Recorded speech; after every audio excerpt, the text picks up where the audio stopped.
Tahimik na naglalakad si Lara sa kanyang maliit na apartment. Suot ang manipis na puting sando at cotton shorts. Katatapos niya lang maligo at basa pa nga ang kanyang buhok. Napatingin siya sa orasan. 8:00 na pala ng gabi. Gutom na rin siya. Kaya naman napagdesisyonan niyang umorder ng pagkain. Doon siya bumili sa paborito niyang burger joint. Habang naghihintay, ay nagpatugtog siya ng mellow na musika at nagkape sa may balkonahe. Magaan ang simoy ng hangin, pero ramdam niya ang init ng gabi. Maya-maya pa ay may nag-doorbell na. Marahil ay nandyan na ang delivery boy. Agad niyang binuksan ang pinto. Nanlaki ang mga mata ni Lara. Sa harap niya ay nakatayo ang isang matangkad at makisig na lalaki. Nakaitim na polo shirt.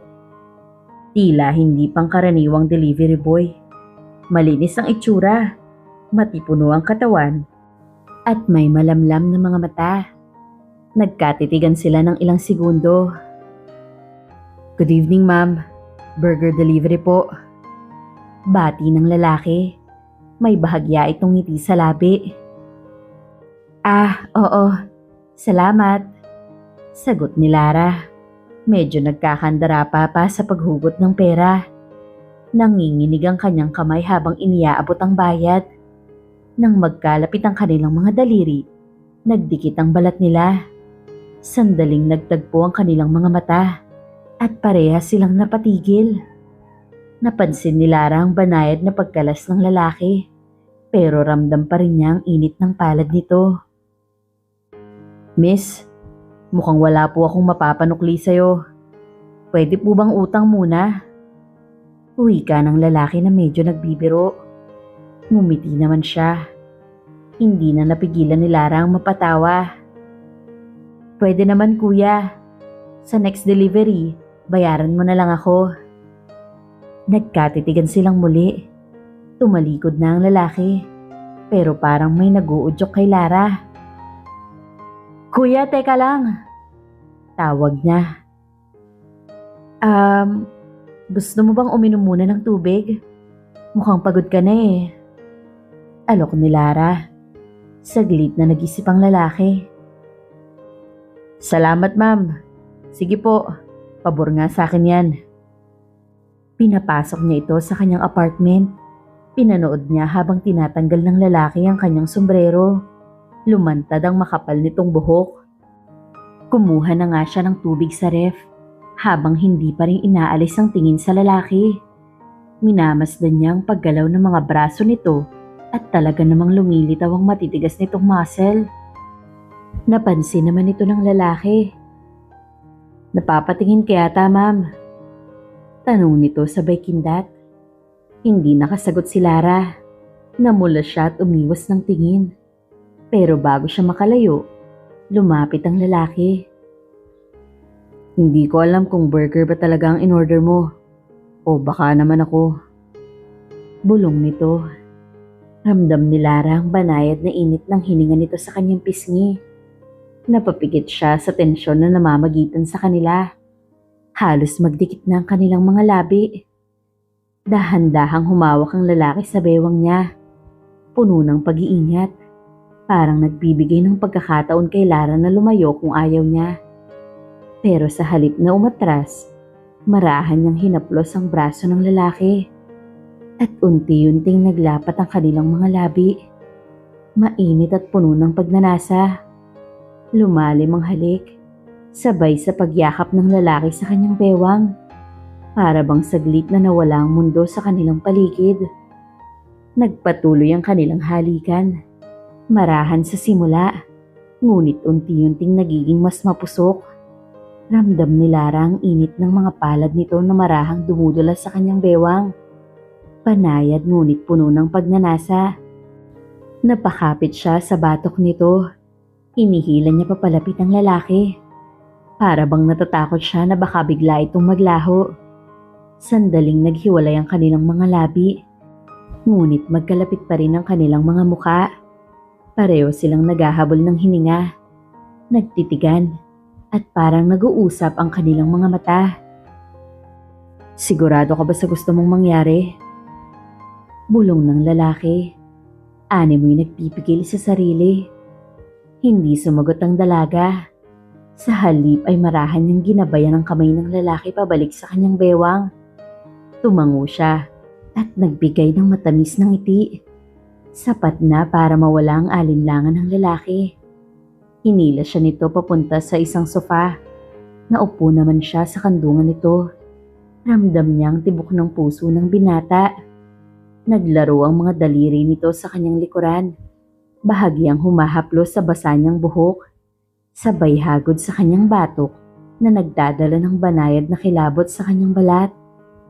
Dahan-dahang gumapang ang mga labi ng lalaki sa kanyang leeg. Marahang tumitikim. Napapikit si Lara at napakagat sa kanyang labi. Hindi niya mapigilan ang kamunting daing na lumalabas sa kanyang bibig. Unti-unting hinaplos nito ang kanyang katawan. Dumudulas ang mga daliri sa makinis na balat. Ramdam ni Lara ang banayad, ngunit matinding pagnanais sa bawat dampi ng mga kamay nito. Napakapit siya sa balikat ng binata. Parang nawala ng lakas sa pagkalasing sa bawat haplos nito. Pinagsalikop ng lalaki ang kanilang mga daliri at marahang hinalikan ng mga yon. Ang init ng kanilang apoy ay may halong lambing at pag-iingat. Hinayaan ni Lara ang kanyang sarili na madala. Para bang walang ibang mundo sa labas ng kanilang mga bisig. Nang muling maglapat ang kanilang mga labi, mas naging masuyo at marahan ang kanilang mga galaw. Hindi na sila nagmamadali. Ninanamnam ang bawat segundo na magkasama sila. Habang naglalapat ang kanilang mga labi, tila naglalaho ang lahat sa paligid. Walang tunog ng orasan, walang ingay mula sa labas. Ang tanging naririnig ni Lara ay ang mabibigat nilang paghinga at ang bahagyang pagdaing sa pagitan ng kanilang mga halikan. Naramdaman niya ang paggapang ng mga labi nito sa kanyang katawan. Marahan, ngunit puno ng init. Napapapikit siya sa labis na sensasyon. Ang init ng hininga nito ay nagdadala ng banayad na kilabot sa kanya. Napahawak siya sa buhok ng lalaki. Marahang hinila iyon at parang ipinapahiwatig na gusto pa niyang laliman. Dahan-dahan itong hinagod ang kanyang balat. Parang sinusuyod ang bawat pulgada.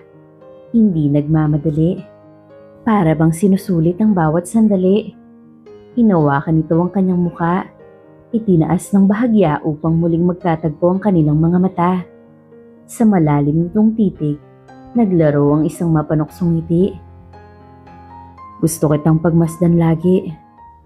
Bulong ng lalaki, habang marahan itong hinahaplos ang kanyang pisngi. Hindi kumibo si Lara. Sa halip ay marahan niyang kinuha ang kamay nito at idinampi sa kanyang katawan, habang hindi inaalis ang titig sa mga mata nito. Ramdam niya ang panginginig ng kamay ng lalaki sa bawat haplos. Parang nagpapakiramdaman sila, nag-iingat at sabay na nag-aalab. Hinila siya nito palapit at naramdaman niya ang init ng katawan nito. Dahan-dahan siyang humiga habang bumababa ang halik nito. Nag-iiwan ng marka sa kanyang mga lapi. Napapikit si Lara. Ang kanyang mga daliri ay gumapang sa batok ng lalaki. Dumudula sa matigas na katawan nito, habang ang mga katawan nila ay nagtatagpo sa masuyong ritmo. Habang tumatagal nga, mas nagiging mabagal at marahan ang kanilang mga galaw, na parang naglalakbay sa pagitan ng pagnanasa at pagmamahal. Niyakap siya ng lalaki ng mahigpit, waring ayaw na siyang pakawalan. Ang ganda mo, ma'am. Bulong ng lalaki sa kanyang tenga. Napangiti si Lara. At sa unang pagkakataon sa gabing yun, mas naramdaman niya ang init ng lambing kesa sa pagnanasa. Hindi niya inaasahan na ang delivery boy na magdadala lang sana ng pagkain ay dinala siya sa init at ligaya. Naramdaman niya ang kapayapaan na matagal niya nang hinahanap. Nagsimula nang gumalaw ang lalaki at ilang sandali pa nga ay naabot nilang pareho ang suktulan. Nakayakap pa rin si Lara. Nakasandal ang kanyang mukha sa matigas nitong dibdib. Kapwa sila tahimik. Habol pa ang mga hininga. Ngunit ramdam nila ang katahimikan na puno ng ligaya. Nasa sofa pa rin sila. Ang kanilang mga katawan ay magkalapat pa rin. Waring ayaw nilang lumayo sa isa't isa. Marahang hinaplos ng lalaki ang likod ni Lara. Ang kanyang mga daliri ay naglalakbay sa kanyang balat na tila nagtatanda ng bawat kurba at hugis. Napangiti siya. Saka marahang hinalikan ng tuktok ng ulo ng dalaga. "Anong pangalan mo?" tanong ni Lara. Napangiti ang lalaki. "Nathan ang pangalan ko. Ikaw?" "Lara." Hinaplos ni Nathan ang pisngi ng dalaga. "Alam mo bang kanina pa kita pinagmamasdan noong bumukas ang pintuan mo?" Ngumiti siya. Pabiro ngunit may sinseridad sa mga mata nito. "Ganun ba? Ibig sabihin, pinlano mo talaga to?" Tukso niya sa lalaki. "Hindi naman sa ganun, pero hindi ko inaasang matitikman ko rin ang dessert." Bulong nito sa kanyang tenga. Napahagik-gik si Lara at marahang pinalo ang braso ni Nathan. Tumayo naman ang lalaki at kinuha ang kumot na nakasabit sa gilid ng sofa. Maingat niyang itinaklob yon sa kanilang dalawa. Saka siya muling bumalik sa tabi ni Lara. Mahigpit niya itong niyakap. Tila gusto niyang maramdaman ang buong katawan nito. Tahimik silang nagmasid sa isa't isa. Ang mga mata ni Nathan ay puno ng pag-aalala, hindi lang pagnanasa. Marahan niyang hinaplos ang pisngi ng dalaga. Para bang sinusubukang ipaalam sa kanya na hindi lang pisikal ang nararamdaman niya. "Gusto kitang makilala ng mas mabuti." Bulong ni Nathan. Nagkatitigan sila. Hindi na kailangang magsalita pa ni Lara. Ngumiti siya at dahan-dahang isinandal ang kanyang noo kay Nathan. Pareho nilang naramdaman ang init sa pagitan nila. Hindi lang nag-aalab na pagnanasa, kundi isang nagsisimulang koneksyon. Hinaplos ni Nathan ang buhok ni Lara at nagtanong, "Pwede ba kitang makita ulit?" Ngumiti naman si Lara at tumango. "Bukas, magpapadeliver ulit ako." Biro nito. Tumawa si Nathan at sa halip na sumagot, marahan niyang hinalikan ang mga labi ng dalaga. Malambing at puno ng pangako. Lumipas ang mga araw at tila hindi na mapigilan ang pagkakalapit ni Lara at Nathan. Madalas na siyang magpa-deliver kahit hindi siya gutom. Sa tuwing dadating ang lalaki, nagkakatinginan sila ng matagal at madalas ay nauuwi sa tahimik, ngunit masuyong haplos, marahang halik at mga yakap na tila ayaw nang bumitaw. Hindi nagtagal, nagsimula na rin silang mag-date sa labas. Nagkakape sa maliit na cafe sa kanto at naglalakad sa parke sa ilalim ng mga bituin. At kung minsan naman ay mas pinipili nilang manatili at magkulong sa apartment ni Lara habang nagpapalitan ng halik at mga makamundong bagay. Sa piling ni Nathan, unti-unting nabura ang pangungulila ni Lara. Sa bawat halik at yakap nito, ramdam niya ang init at pag-aalaga. Ramdam niya ang tila pagkapit ng lalaki sa kanya, na para bang siya lang ang mundo nito. Ngunit isang gabi, habang nakahiga na sila, nag-ring ang cellphone ni Nathan. Hindi niya ito sinagot, pero napansin ni Lara ang pagbabago sa kanyang ekspresyon. Napakunot ang noon ni Nathan at nag-aalangang bumitaw sa kanilang yakap. "Babe, sagutin mo na. Baka importante yan." Sambit ni Lara habang banayad na hinihimas ang braso ng lalaki. Tumayo si Nathan at saglit na lumayo. Mula sa kusina, naririnig ni Lara ang mababang boses nito. Nagsimula siyang makaramdam ng kaba. Tahimik siyang lumapit at bahagyang sumilip sa likod ng dingding. Hindi pa ako uuwi. "Alam ko, pero please, hayaan mo muna ako." Narinig niyang mahinang sambit ni Nathan. Napako sa kinatatayuan si Lara. Nanlamig ang kanyang mga kamay. Hindi siya sigurado sa narinig. Pero parang may mabigat sa tinig ng boses ng binata. Nang makabalik ang lalaki, ay isang pilit ng ngiti ang binigay nito. Ngunit halata sa kanyang mga mata ang pagkabalisa. Umupo ito sa tabi ni Lara at marahang hinaplos ang kanyang pisngi. Parang sinusubukang itago ang pag-aalinlangan sa kanyang mga mata. Okay ka lang ba? Tanong ni Lara. Tumango si Nathan, ngunit hindi siya tumingin sa mga mata ng dalaga. Sa halip ay mahigpit niya itong niyakap at hinalikan sa noo. Para bang nais niyang takpan ng yakap ang katotohanang hindi niya kayang sabihin. Kinabukasan, sinundan ni Lara ang kutob niya. Sa pagnanais na linawin ang mga hinala niya, sinilip niya ang cellphone ni Nathan habang naliligo ito. Nanginginig ang kanyang mga kamay habang binubuksan ang mga mensahe. At doon niya nakita ang katotohanan. Bumagsak ang kanyang dibdib at para bang hiniwa ito ng punyal. Nabasa niya ang isang chat. Asan ka na? Ang anak mo hinahanap ka na. Umuwi ka na, Nathan. Hindi mo pwedeng iwan ang pamilya mo. Iyon ang nakasulat. Nalaglag ang cellphone sa kamay ni Lara. Nanginginig ang kanyang mga daliri at napapikit na siya ng tuluyan. Pilit na pinipigilan ng mga luha. Hindi siya makapaniwala. Paglabas ni Nathan mula sa banyo, nagkatitigan sila. Agad niyang napansin ang lungkot sa mga mata ni Lara. Ang mga luhang pilit nitong itinatago. Napansin rin niya ang cellphone niya. Alam niya na nahuli na siya. Hindi na nagsalita si Lara. Tumalikod siya at tumingin sa bintana. May asawa ka pala. Halos pabulong lang na sabi niya. Pero ramdam ang sakit sa kanyang boses. Napayuko si Nathan. Hindi niya maihakbang ang kanyang mga paa palapit sa dalaga. Lara, hindi ko intensyon na lokohin ka. Humina ang boses niya. Tahimik na napailing si Lara. Tumulo na ang kanyang mga luha.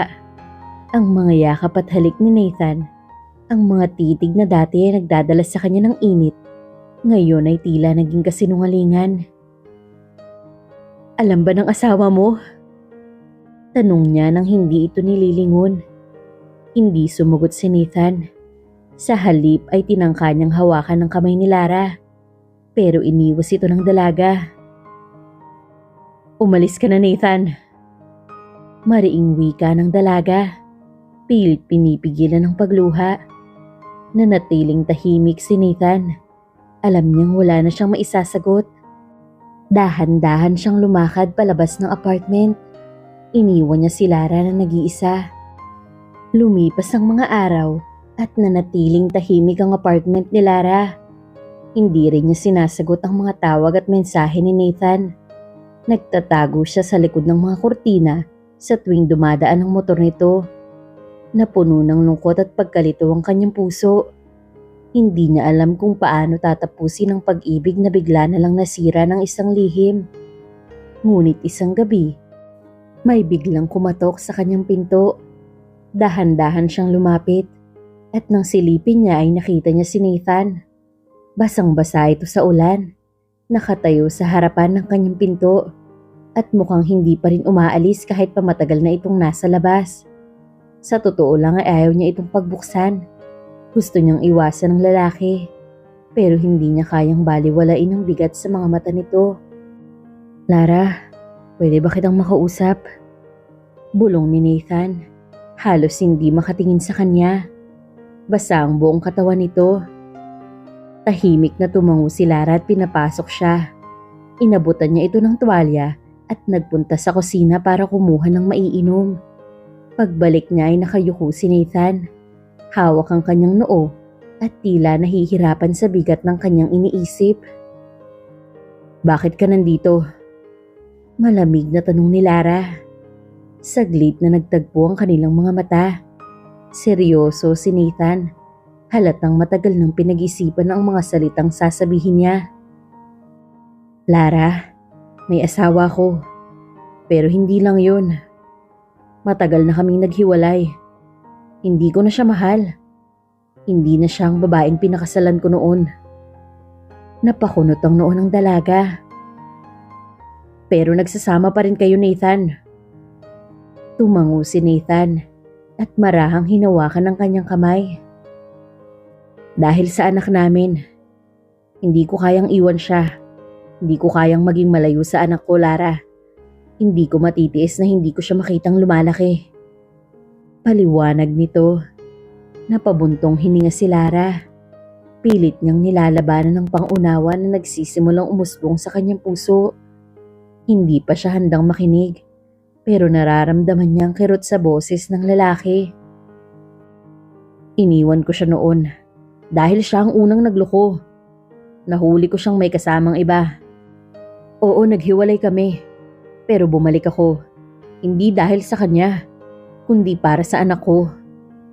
Hindi ko gustong manatili sa isang wasak na relasyon, Lara. Pero mahal ko ang anak ko. Siya ang dahilan kung bakit hindi ko magawang umalis. Paliwanag nito at unti-unting tumulo ang luha sa kanyang mga pisngi. Tahimik naman si Lara. Hindi niya alam kung magagalit ba siya o maaawa kay Nathan. Ang sakit sa kanyang dibdib ay bumigat palalo. Ngunit ngayon, mas malinaw na sa kanyang bigat na dinadala ng lalaki. Bakit hindi mo sinabi agad? Tanong ni Lara. Dahil natakot akong mawala ka. At natakot akong itaboy mo ko palayo kapag nalaman mo ang totoo. Ngayong alam mo na ang katotohanan, may pag-asa pa ba tayo? Tahimik na tumulo ang mga luha ni Lara. Hindi niya alam ang isasagot. Mahal niya si Nathan. Ngunit may mga sugat sa kwento nilang hindi basta-basta mawawala. At sa gabing yun, sa pagitan ng katahimikan at mga luhang hindi nila mapigilan, mahigpit silang nagyakap. Kapwa nangangamba sa hindi nila alam na hinaharap. Ngunit humihiling na sana, sa kabila ng lahat, ay hindi pa yun ang katapusan. Lumipas ang mga araw mula nang muling nagkita sina Lara at Nathan. Sa kabila ng katotohanang nalaman niya, pinili ni Lara na bigyan ng pagkakataon ng lalaki. Hindi niya kayang itaboy ito. Sa kabila ng komplikadong sitwasyon, mahal niya pa rin si Nathan at handa siyang ipaglaban ang nararamdaman niya. Ngunit isang hapon, habang abala si Lara sa pag-aayos ng mga halaman, biglang may nag-doorbell. Nagtaka siya dahil hindi naman siya nag-e-expect ng kahit na ano o kahit sino. Pagbukas niya ng pinto, nagulat siya sa babaeng nakatayo sa harapan niya. Galit na galit, nakakunot ang noo at matalim ang mga mata. Ang asawa ni Nathan. Ikaw palang kabit ng asawa ko? Ang kapal din naman ng mukha mo. Alam mo bang may pamilya ang lalaking kinakalantari mo? Napaatras si Lara. Nagulat sa biglaang pagsugod ng babae. Hindi mo naiintindihan. Pilit niyang paliwanag, ngunit hindi siya pinakikinggan nito. Hindi ba't gusto mo to? Gusto mong sirain ang pamilya ko? Sa halip ay hinablot nito ang braso niya. Halos hindi na makontrol ang galit. Nang biglang bumukas ang pinto ng apartment at mabilis na pumasok si Nathan. Sa isang iglap ay marahas niyang hinawi ang kanyang asawa palayo kay Lara. Tumigil ka nga! Sigaw ni Nathan. Mahigpit na itinulak ang babae palayo kay Lara. Napaatras ito. Nagulat dahil sa lalaki.